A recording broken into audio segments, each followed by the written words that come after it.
We are live. Hello again, everybody. Welcome to Solutions with Aquarius Rising Africa. And I have to tell you, Bryce was on maybe a couple of hours ago on Aquarius Rising Africa, living in Atlanta, dressed just like you, Carlisle. And I know you guys are in Texas. And here I am sitting in the, look what I have in my lap. Oh, that's so funny. Yeah, grandma's sitting with a blanket around her legs. It's hilarious. Thank God for Zoom. But it doesn't help much when you're revealing your secrets, right?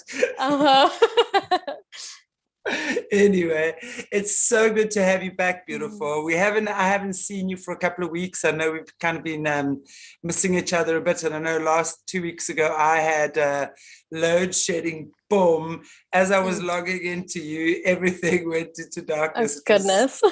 Like, come on. Hey, life in Africa. It's how we live here. Not for the faint-hearted, I tell you. Anyway. Excuse me. Anyway, so a really very, very interesting topic again tonight. That's why I love chatting to you, because you've got these very cool, controversial topics and stuff that a lot of people don't like to talk about and are super interesting.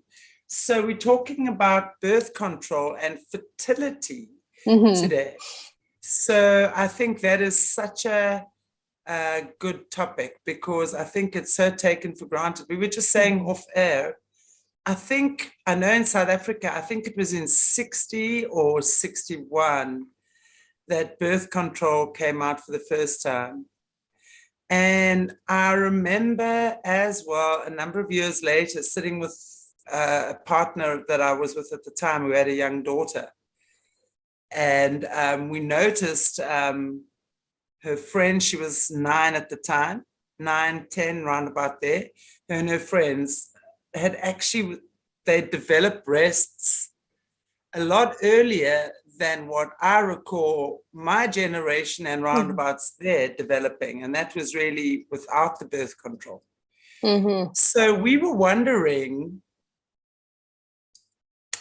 if the birth control that the moms have taken would affect that at all, because obviously it's all hormonal, that. So those hormones aren't destroyed. They can't be destroyed. They live in the mom's body. So has that affected us? I mean, I don't know. It would be interesting to see what our listeners might have to say on that as well. But very interesting topic. So I'm very delighted to welcome you back tonight after a few weeks. Over to you, beautiful. And you're looking ravishing. You're looking beautiful, by the way. Thank you. I mean, this black hair just tumbling down. I don't even want to look at you, okay? So I'll just look over there.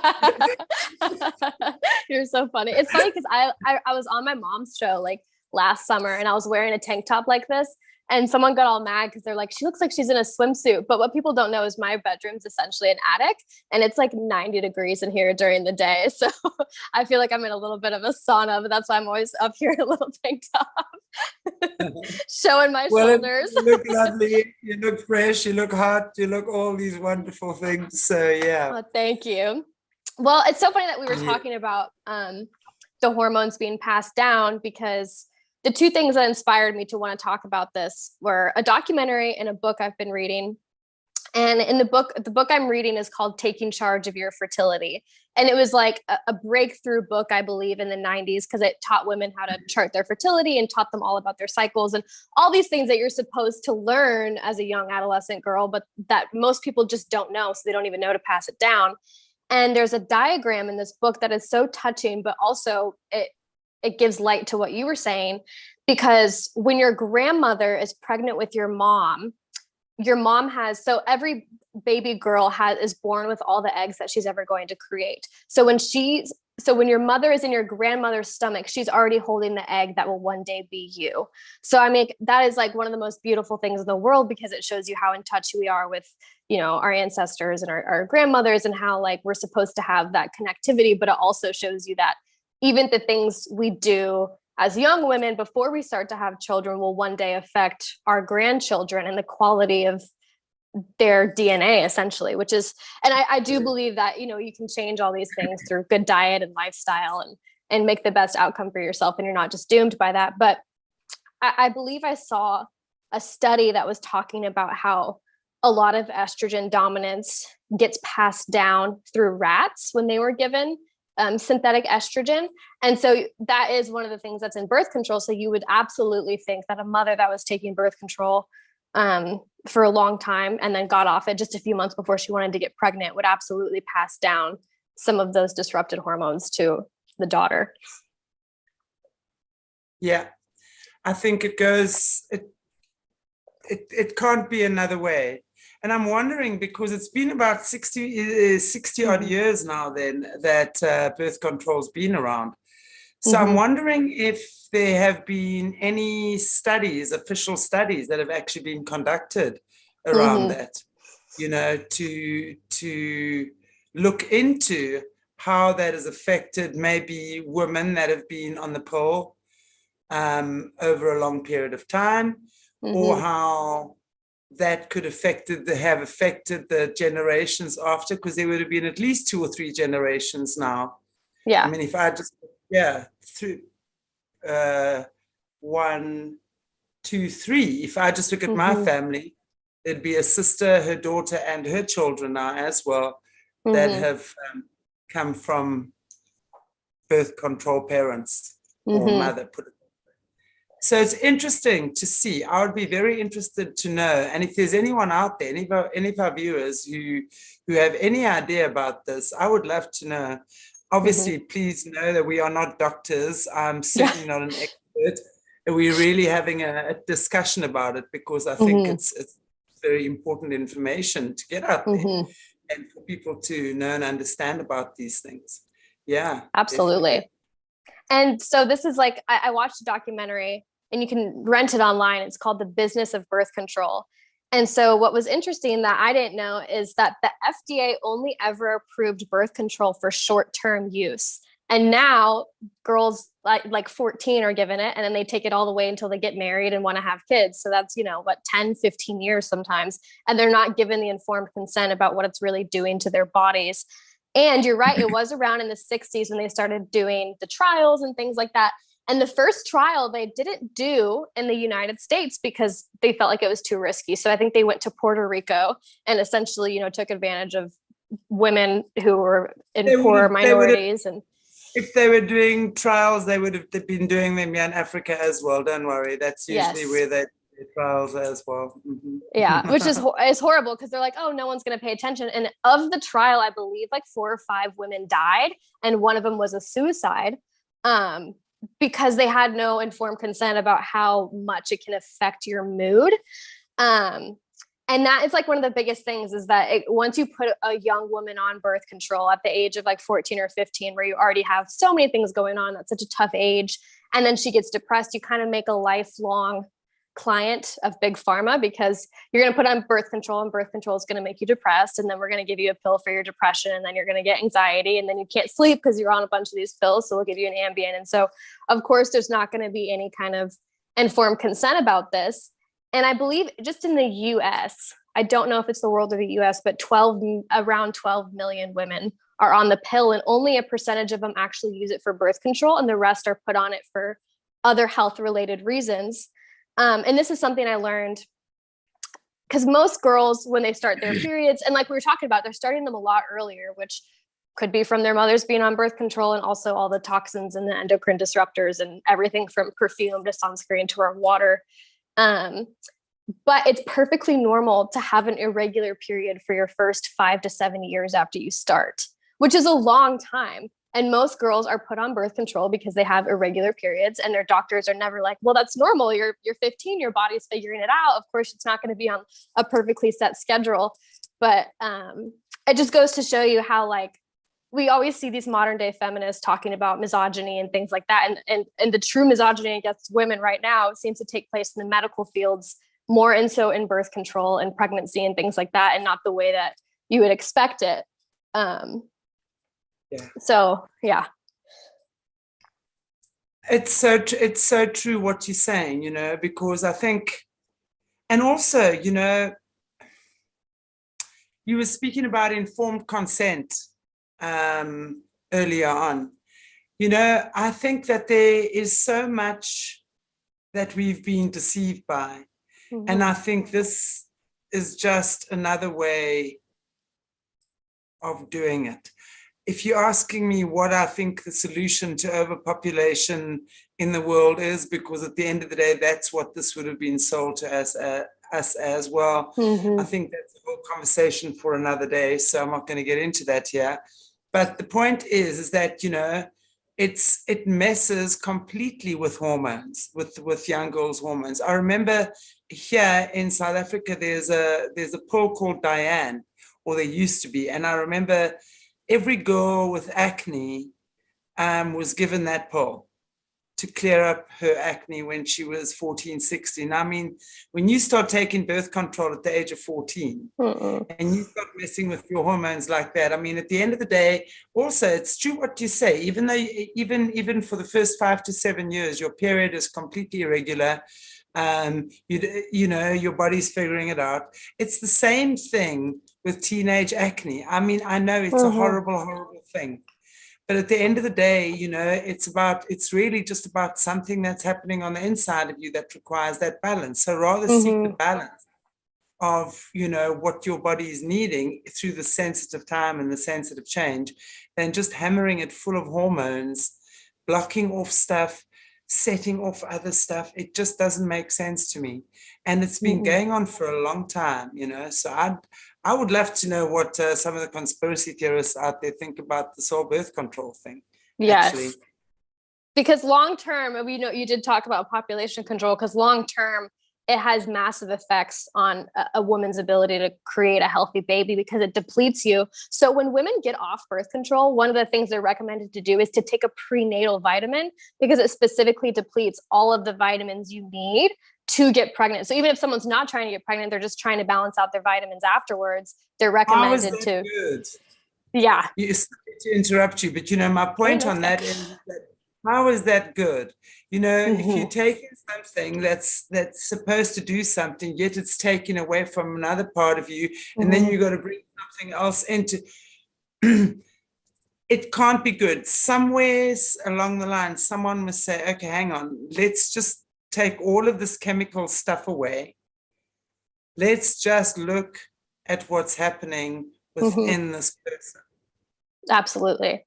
And just because something is normal doesn't mean it should happen. So really painful or debilitating periods to where you can't leave your house, although that is very common, it shouldn't happen. And there's ways to fix that with, sunshine and correct diet and herbs. And like you said, with your skin, you kind of really have to get to the root problem. But we'll go, so what people don't even know is long-term birth control can affect your increased risk for osteoporosis, for Alzheimer's, for breast cancer. That was a huge one, especially the first round of the first generation birth control. Women, a bunch of them developed breast cancer later on in life because it's such a strong dose. And it's interesting enough. Did they actually pinpoint that to the birth control pills through research that they've done? I believe so. I don't know if you're able to pin every single one, but I think there was a pattern and a massive uptick of specifically breast cancer, which would make sense because that's a feminine area, and it wasn't happening in men. And we do know that men can get breast cancer, but it's a lot less common. But it seems to affect all of your fertile areas. Birth control will affect your bone development, your brain development, your breast development. It'll deplete you of your vitamins and your minerals. It's very, very hard on your liver. And it actually can shrink your ovaries by 30 to 50% if you're on it long term, which are obviously so, so important. And I was scrolling on Twitter because I was doing some research, and there's this movement of women who were talking about how they put their daughters on birth control, and they were so excited because they got to tell them they don't have to have a period anymore. And it's so disheartening to see something like that. We kind of demonize these things because it can be difficult, but we're not really taught the magic of it because we don't understand it. I mean, you meet women that are in their 30s and 40s and who don't really understand how their cycle works. And so of course they're taught it's something to dread and something that has to be difficult and something that's to be ashamed or embarrassed of. So of course it's so easy to be like, oh, my daughter's 15 and she is having bad cramps. So I've told her she doesn't have to have a period anymore, thanks to science. And you don't know that that's going to give her crippling depression or really bad brain fog or mess up her fertility development later on in life. Well, that's the whole thing. I think, these things become so easily available as a quick fix that people are not looking at the root cause of what's going on. Again, it's horrifying for me to hear what you're saying there. And I mean, I must say, I have heard this before, that there's increased breast cancer. Why are, if there's even a question mark above it, why is it still being given to women so freely? Again, this to me is just another way of big pharma. And again, whatever these puppet masters and controllers are, screwing with the female body in the sense of, okay, we'll, to alleviate overpopulation, we're just going, and it's not 100% safe, it's 92% safe, but take it anyway. And again, the mass of health problems. I'm not just talking what you're saying that with the breast cancer there, also other cancers in women, the hormonal imbalances, the other fatigue issues that they experience over the years. I just know friends of mine and what have you, talking about having problems with a pill and changing from this one to that one to the next one. Clearly the body is not agreeing, yet we are forcing it to agree. There's something going on a deeper level that medicine is not fixing. And we're trying to fix it with something that is not natural to the body again. And why, if there is such a spike in breast cancer cases after the pill has been introduced and women have started taking the pill, birth control pill, why is this not broadcast far and wide? Why are women not being warned against this? I mean, this is something like this thing here at the moment, the zip, zap, zappity do. We all know what it's doing and we can see what's happening around us. I mean, and for the first time, I think people are shouting and saying stuff because it's so current. But if this is happening, I mean, this is a very disturbing statistic, what you're saying. Absolutely. And it's even worse because what most people don't know is this is just in the US. I believe over 100, anywhere from 100 to 300 of women a year die from birth control related strokes and blood clots. And these are not older, these are young women. And they say that like, oh, smoking increases your chance of blood clots.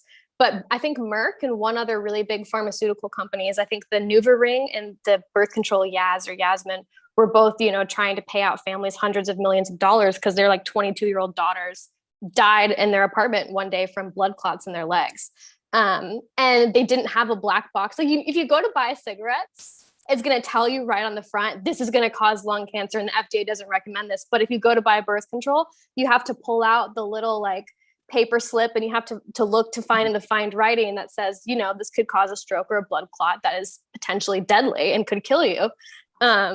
So it's very funny. Like, I mean, I would rather a 16-year-old daughter that smoked cigarettes and took birth control. And I'm sure most parents would be horrified at that thought, but at least, the risks with something like that.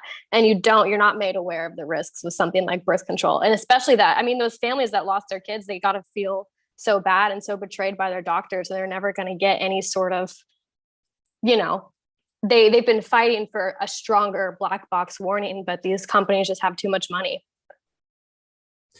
It's very interesting for me to know what the conspiracy behind this is, behind the birth control. Again, when we're seeing the statistics and we see how it's being shut down, and when we see the little coverage, the small amount of coverage that this type of thing gets, yet practically every woman out there is on birth control. You know, whether it's swallowing the pill or taking the injection or whatever, you know, I just know here there's these family planning clinics, and once a month or every 3 months, whatever it is, all the ladies go and they get themselves jabbed and birth controlled up. It's crazy. It's crazy. What is in there, I want to know, that is causing these cancers? Okay, what is the stimulant for these cancers? I'd be very interested to know that, and a topic I've definitely not done any research on. So I would be very interested to know what that could be. You know, and again, and on another level, it's again just showing us, because really when we're going back to the ancient feminine times, we as women, we knew our body clock. We knew when we were fertile. We knew when we were able to have sex with our husbands and not fall pregnant, you know, and we knew when we were able to conceive, because we were very much in touch with ourselves and in touch with our bodies. And again, this is just another scenario of how we've been taught through subtle brainwashing over time not to trust your own body clock as a woman, not to trust your own ability to decide when you want to conceive or not, because a conception is actually a very beautiful, sacred thing. You hear stories of women, they will know immediately when they've conceived. They feel it, that spirit connects, you know, so you'll hear a lot of these sorts of stories as well. Yes, a lot of them happen as well, and people are none the wiser. You know, again, that just shows us as well how disconnected we are. Hello, big surprise. Yeah. But, you know, I think it's amazing. And I think it's incredible that we have the ability. And it's also just what is incredible is that I feel with opening up conversations like this, speaking about these, getting back in touch with the power of who we are, the power of our body, the power of our intuition, men and women. You know, we have the ability to have unprotected sex with our partner and know that we are fertile and we're ready to conceive. So if that's what you want, you do it at those times or whatever, or not. And you know what you want and how to do it. And that's why I like what you were talking about earlier on these fertility trackers. You know, I think that on some level is reminding us of what our body is actually doing. Our body is tracking our cycles, you know. Do we really need someone to track our cycles for us, or do we have the ability to track our own cycle? And I think that's very important, and especially in women's health, because we need to understand these very, very important personal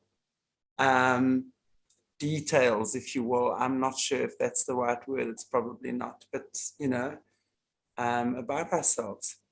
Absolutely. And like we talk about femininity and how the feminine is represented by the moon, and how the moon is 20-day cycle, and the average cycle of a woman's menstrual cycle is 28 days long from getting your period to ovulating to your luteal phase till all over again. So I mean, and that's just the average. It's normal to have a 21-day cycle, and it's normal to have a 35-day cycle, but it's so cool because there's ancient sayings about how you start your period on the new moon, and then you are ovulating on the full moon, and how the full moon represents fertility, and how we used to all be so in tune with the cycles of life. And women are cyclical. That's why we're represented by things that are round and soft and open and empathetic. And we have to learn to, birth control turns off that cycle. So it takes away the femininity of you and turns you into a man, essentially, because it regulates your hormones. You aren't having the highs and the lows, and learning how to work those to your benefits. Because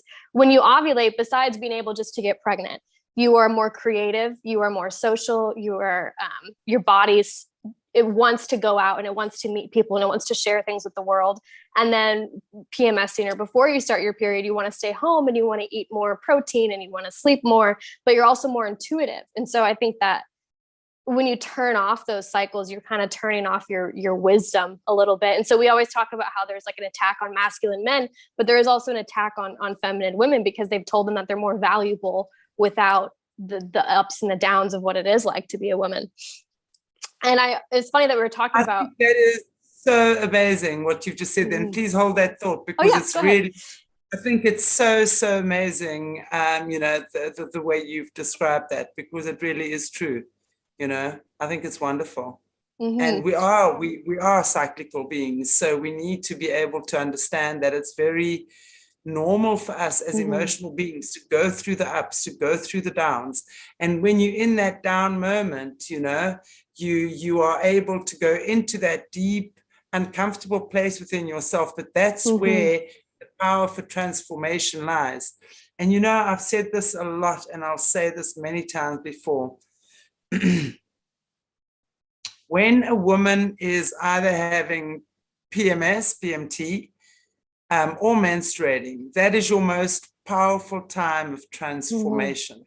It really, really is. So, how often don't women want to rip out their husband's eyes during this time, kill the world, and really are affected by the moon? We know this, but the moon is the feminine planet as well. So it's going to, and especially the full moon, as you say, it's going to heighten all those hidden emotions, because that's when the light shines on them. And that's when, if women are not ready to, if they're unhealed, that's when they're going to go crazy. They really, that's when the moon affects that craziness in them. But it's also the time where maybe you're feeling hectic physical pain in your body. Maybe you're feeling as bloated and feel 8 months pregnant. Maybe you're just feeling incredibly emotional, tearful, whatever. This is the time that you want to be nurturing yourself. You see, most women then will take painkillers and what have you, and drag themselves out of bed, be in a bad mood at work, and fight with everyone and fight with their husbands, and poor kids must just run out of the way. I'm sorry, I don't even think I'm exaggerating when I say that. That is so true for many of us. Many of us don't feel that great when we are menstruating, okay? But that is the time when we have to quiet, take your hot water bottle, hug it, go within, do the inner reflection. Ask your body what it's telling you, what hidden emotions, what painful emotions, because remember, your menstrual cycle is all about emotions and suppressed emotions. And remember, when we look at the menstrual cycle, it's about blood, bleeding, okay? So what do we think about? We think about pain, because blood equals pain, usually, in our mind. So we have this collective feminine body that connects every single woman that ever has been on this planet in, like, you can imagine, just like this pool of, for now to be quite graphic, blood, which is represents feminine pain, okay, the suppression, abuse, whatever it is that women have cried about for so long, over so many decades. So when we go through the PMT, it's almost like we are activated, and automatically, without even realizing it, we automatically connect to the collective feminine pain body, which means that which within you is being highlighted. The pain within you is being highlighted. And remember, your body is always going to tell you where to look. Each part of your body means something. Usually it's the belly that's swollen and sore. Maybe your breasts or whatever. Maybe you've got a headache. Maybe everything inside of you is just whatever. But just focus your attention in that area, or on that part of your body, or just breathe into your body and just give yourself love. Nurture yourself, take care of yourself, cook yourself a nice meal if you need to, if you want to, or if you can, make a nice cup of hot chocolate, call a friend, have a hot water bottle, go out for a walk, whatever it might be. that's the time you just want to be able to be kind to yourself. And you will see then how you in that way start healing your own emotional body. Because as a woman, when you menstruate, your pains are going to be highlighted. And that's not saying, oh, I hate my period because it does this and this and this. No, your period is actually helping you, trying to show you what you need to heal. It's bringing it up for you, and yet you keep blaming and shooting the messenger. Absolutely. And like we talk about this all the time, like there is a reason for everything. And women, like, you know, the stereotype of craving chocolate whenever you're PMSing, I think a lot of it has to do with chocolate is naturally high in magnesium, and magnesium is a natural pain reliever. And it really is a good like hormone regulator. And it's funny because I know me and you talk about castor oil like literally every episode, but castor oil packs on your uterus and on your liver leading up to and on your period, like are such a lifesaver for cramps, even for women with endometriosis and like ovarian cysts and those types of things. They can help relieve so much pain. Explain to us how to maybe do those packs if you don't mind. Oh yeah. So you want to get a good high quality castor oil. You want to make sure it's like a hexane free, cold pressed, organic, those kinds of things. And then you can either use a heating pad or a hot water bottle, like you were saying.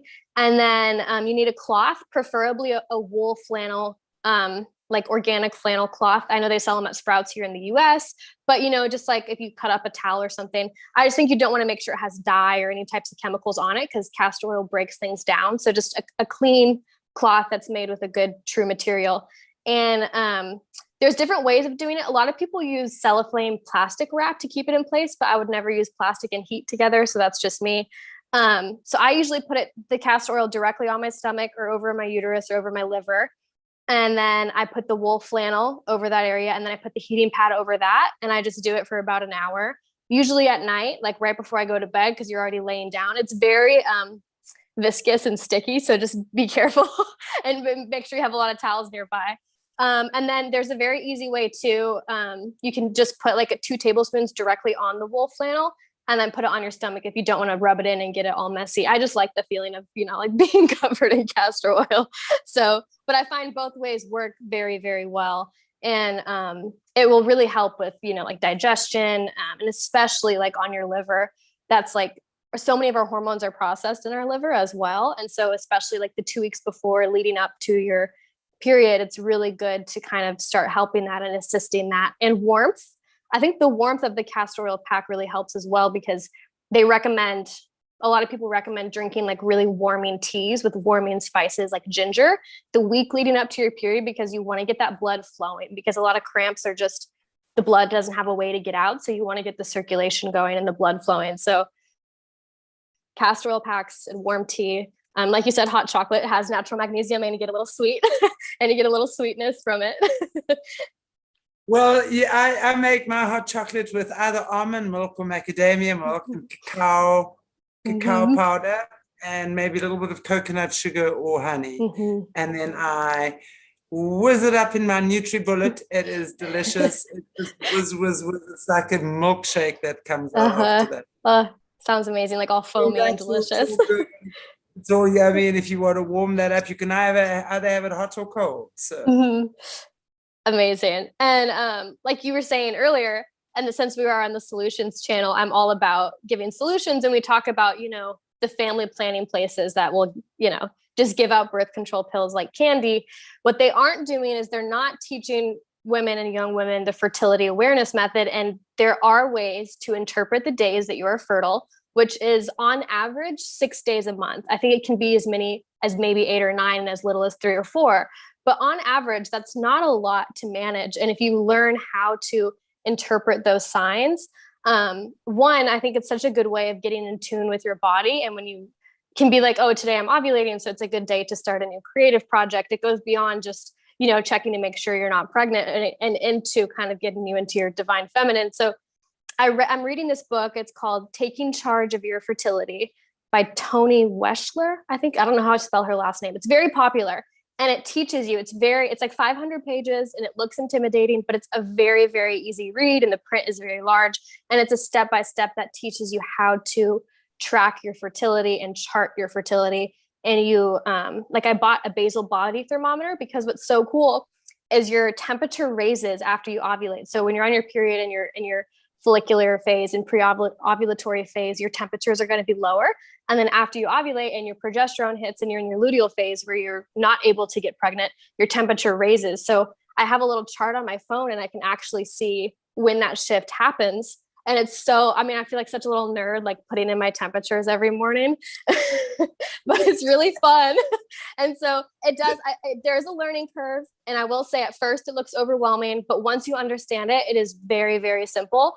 And it does make you, I'm like so excited to wake up and take my temperature each morning to see what's going on. Carlisle, you're such a little nerd. The best. You and Bryce are probably the cutest nerds I know. Oh. Definitely got to have you and Bryce on a show together. Yes, that's for sure. I would love that.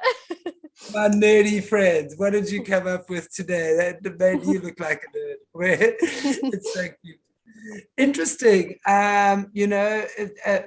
Definitely. I want to, but are you saying that this app that you have that you're talking about, is it a fertility tracker app that you have on your phone nowadays? How does that actually work? So yeah, it's called, there's different ones and you want to be careful because there's certain fertility predictor apps, which is the rhythm method. And you don't want to do that because the rhythm method says you always ovulate on day 14 of your cycle, a week after your period, but that's not for every woman. Like you can ovulate from day, I think like 13 to 15 to day 23. So you really want to find, the one I use is called Read Your Body. And then there's paper charting apps, or there's paper charts as well. Like you can look up, like it's easier to like write it out, but if you don't want to travel with a whole binder of paper charts, it's good to do it on your phone. And so that's what you do. You kind of put in the information each day, like if you're on your period and what temperature you are. And you do have to be consistent with it to see the graph, and you have to take your temperature at the same time each day. But the app is like customizable and you can add in the full moon phases at the top. So you can even see if your cycle is syncing with the moon and stuff like that. So it's, like I said, it's kind of overwhelming to figure out at first. And you don't want to rely on that as a form of birth control until you really understand it and have practiced it for a few months. Yeah, and it's so good because that really in itself, if every woman actually did that or took the time to figure that out, she would not need birth control actually. And it's free. So of course they're not going to advertise that because, it's expensive to take pills every day, but it's free to learn the signs of your body and to use that. Wow. This is such important information really for young women. Especially.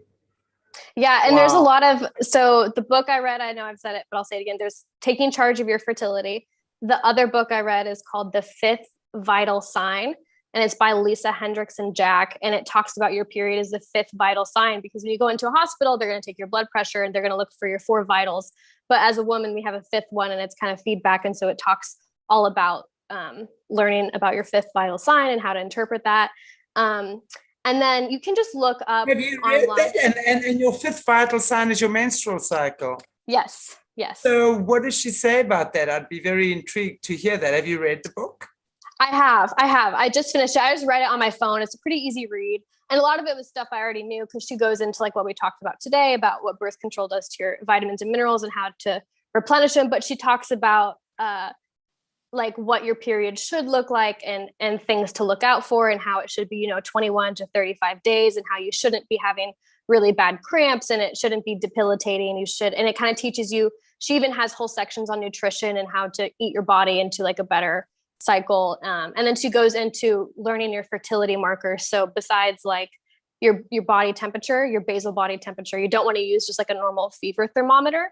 There's special like ovulatory thermometers and they're called basal body thermometers. And then you can track your cervical position and your cervical mucus or your cervical fluid. And those are the 3 signs that usually happen right after your period. And she goes into all the things to look out for to know that your 5th vital sign is healthy and how to go about making it healthy if it's not. Wow, that is so important, and I think all these little things, when we just actually do all these little things for ourselves, and it's just, these are the investment. This is the investment, when I talk about investing in ourselves, this is what I mean. It's not going to the biggest insurance company and paying a monthly premium and hoping for the biggest payout.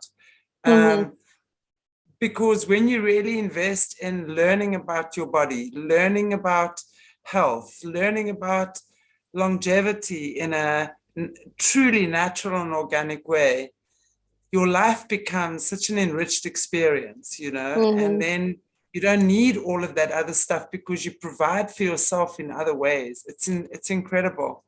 Very interesting, Carla, what you're saying about this. I really have actually enjoyed that because I think it's so important to, at the very least, investigate this. I mean, if you're a mom putting your daughters on birth control at a young age, just reconsider. If you've had any question around maybe you having been on birth control earlier, given birth since, maybe your daughter, maybe even your son, I don't know, has got hormonal issues or something that somewhere inside of you believe, we'd love to hear from you. I'd love to hear what people have to say around this, because it's an interesting topic. And as we know, one that is not very often spoken about, right? We were saying about the increase in breast cancer. I've definitely heard that, but I've never really researched it. So it's very interesting to be having this conversation. And what you're saying is that the increase in breast cancer since birth control pills have been on the market has increased vastly. And it's so true. I believe, you know, it's the medications we take in, it's the foods we drink in, eat in, the water we drink in. It's just chaos, man. You know, absolutely. It's a full-time job to try and protect yourself from all the things. Survival of the fittest on this planet. Yeah. Wow. That's been great. I don't know, is there anything else from your side that you want to say, or just before we end off? I've really enjoyed, again, very interesting, very informative, and very educational. And I want to just encourage everyone just to have a look at this. Just think about it. Just think about it. Think about it. Think about it. The one thing I forgot to say, because I've never taken birth control, but the one thing that got me interested in this topic and researching it was, like, years ago, I was listening to a podcast and this woman was talking about how when you take birth control, it actually changes who you are attracted to. So, like, when we find a mate that we're attracted to, usually we have different, like, our immune systems want to create another human because we're a good biological match. So beyond just, you know, falling in love with them, our bodies are actually attracted to each other for biological reasons. And when you take birth control, you're actually attracted to someone who's more similar to you versus who will offer biological diversity. And you're attracted to it. It lowers women's attraction to, it makes them attracted to men with lower testosterone as well. So a lot of women will get married, and then that's why they'd recommend, before you get married to someone, to get off birth control and date them for a while, because you may not actually be as attracted to them as you think. So I have definitely heard that as well. And funny, I actually forgot about that. And I'm glad you brought it up again, because it makes sense. It changes your hormones, which means it changes your vibration. What you're putting out there and what you're therefore attracting is not in its true authenticity. It's coming from I want to say a fake place, because these are, what's another word for fake? Artificial. Synthetic. Yeah. Synthetic hormones.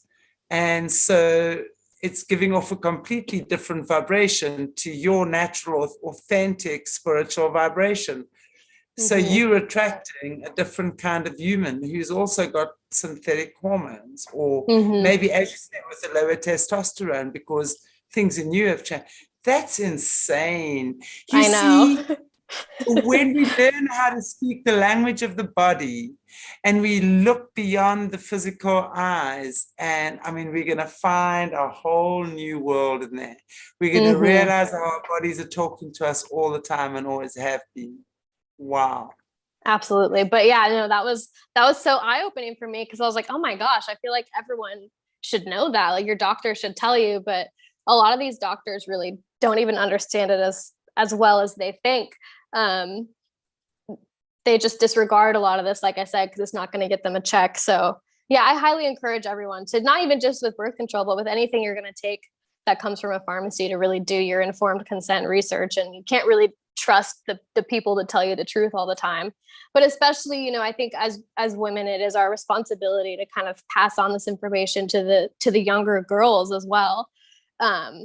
And so I'm like, oh, I'm happy I'm learning this now, because I think so many women don't even get the opportunity to learn it till they're so much older. And so I really hope that a lot of women get really empowered and emboldened to learn this and to start passing it down to the younger girls, so they don't have to go through all the struggle of being on birth control for years and worrying and dealing with it all. Honestly, and I couldn't agree more, because as a woman, our greatest power, you know, we are the most, I mean, we grow other human beings inside of us.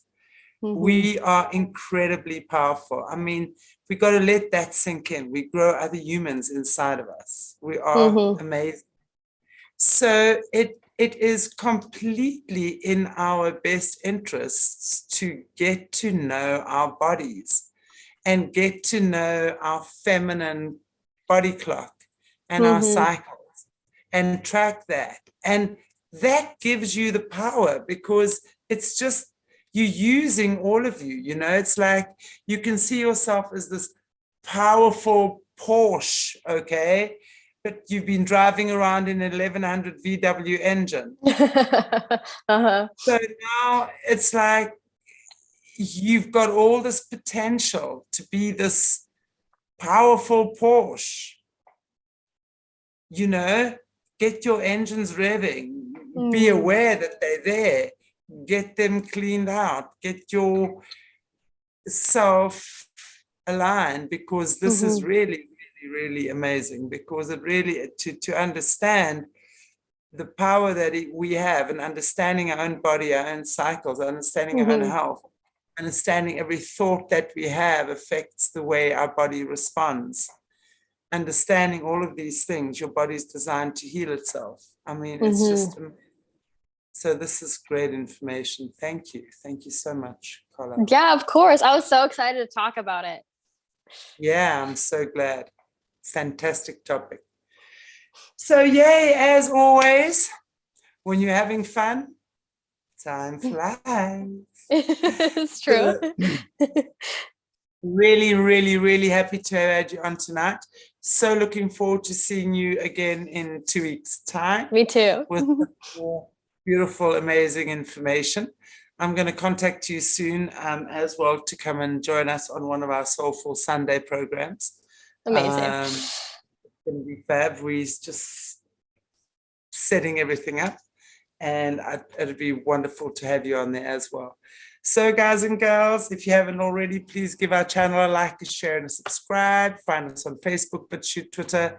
Find us all over. Solutions with Aquarius Rising Africa. Thank you so much. God bless you all. See you in 2 weeks' time. Love you. Yeah, I love you too, Carla. You guys must have